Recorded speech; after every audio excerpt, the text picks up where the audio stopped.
যখন দেখলো যে বিএনপির উপরে চাপাইতে পারলো না, তখন তো তারা এগুলি নিয়ে আর মনোযোগ দেবে। বুঝতে পারছেন, তাদের উদ্দেশ্য তো ছিল বিএনপিকে ভাষায়, তারা তো সেটা পারে নাই আল্লাহ রহমান। এই জন্য তাদের আজকের এই অবস্থা, সব কিছুতে অনীহা। এটা নিরপেক্ষ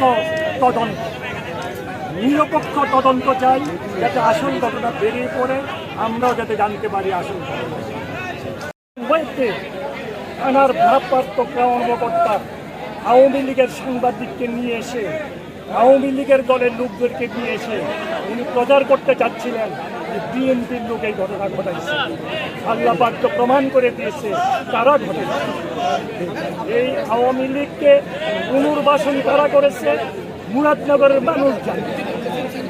যেদিন দেশ স্বাধীন হলো, তারপরে তো সব সন্ত্রাসীরা মুরাদনগর থেকে পালাই দিয়েছিল।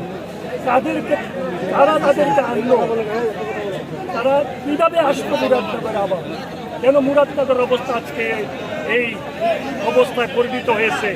একমাত্র আওয়ামী লীগের সন্ত্রাসীরা মুরাদনগরে ফিরে আসছে বলি আজকে মুরাদনগরের এই অবস্থা।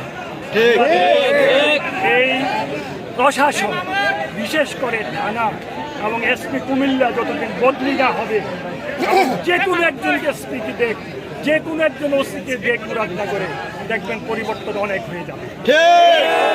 যে কোনো পরিবর্তন হবে না।